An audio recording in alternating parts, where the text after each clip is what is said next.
Thank you all for coming out. I know the first order of business today was probably to hold your nose and make a vote.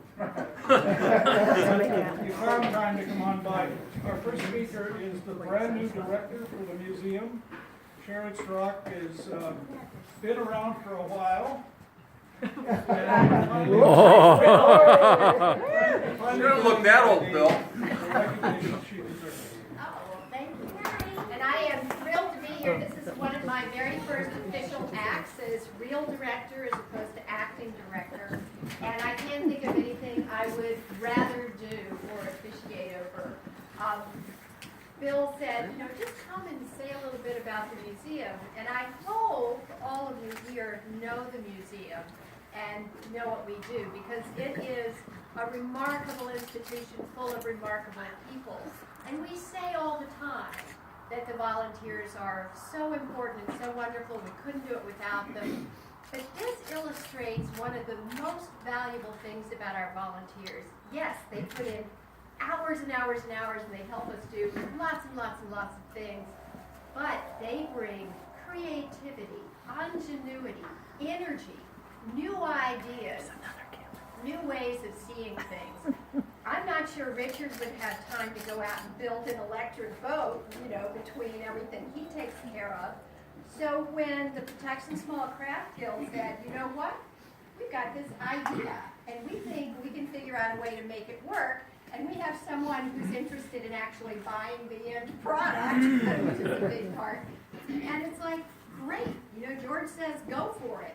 Richard says go for it. I say go for it, and look at it. I mean, it is so exciting and so amazing. So I want to say thank you, and I know Bill is going to thank all the rest of you, but this is what makes the Calvert Marine Museum so special, because all of this energy comes together to just make it go.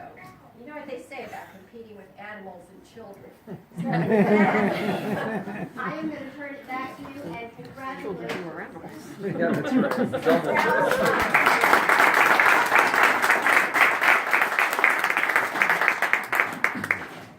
Thank you, Sharon. Let me give you a little background, and it goes to about a year ago.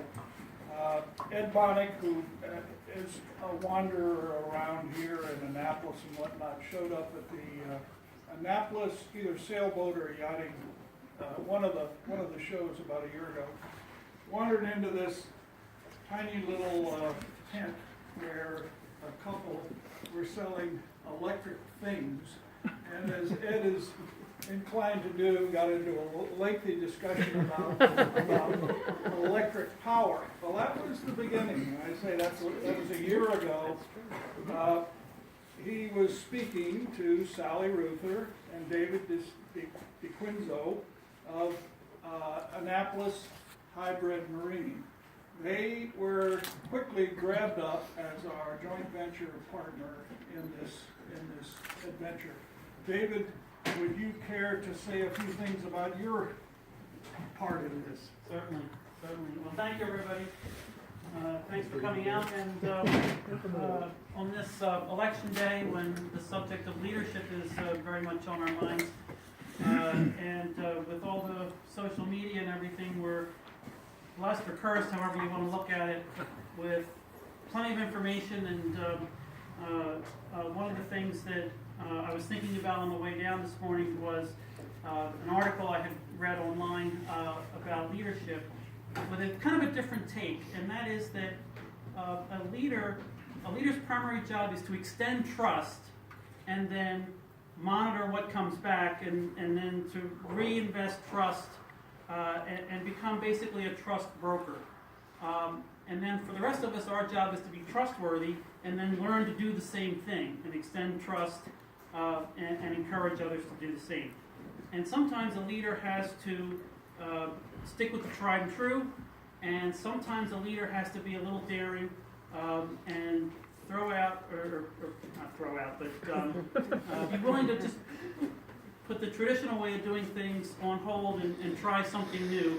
And so we, Sally and I, are very, very grateful to Bill for extending us the trust and believing in us that, hey, we could make this actually work.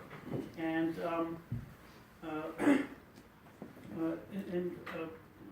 after many years of basically managing volts and amps in various situations, I saw an opportunity to apply those concepts here in the marine world, and we're just thrilled that we were able to figure out how to make it work in this application. So thank you, Bill, for the trust that you invested in us, and we hope we've lived up to it.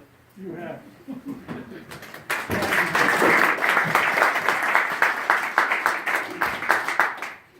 That business of trust and leadership and whatnot extends well beyond the hybrid marine. We've been blessed within Sharon's organization with Richard Dodds, who is always finding new and interesting historic things for us to pull off of the shoreline. And if you haven't had a chance to take a look at the art, please do.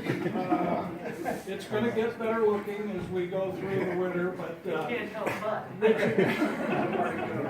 Richard and our resident boatwright, George Surgeon, have had a great deal of trust in some crazy things that the Guild has decided to take on over this 1 year period. So thank you guys for your allowing us the flexibility to move this thing.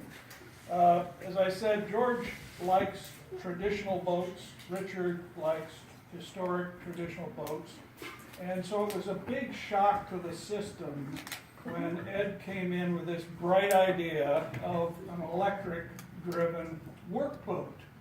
Well, first of all, workboats are heavy, heavy, heavy, 1-inch plank, cross plank, what have you. So we had to decide to deal with 3/8 plywood on the side and 1/2-inch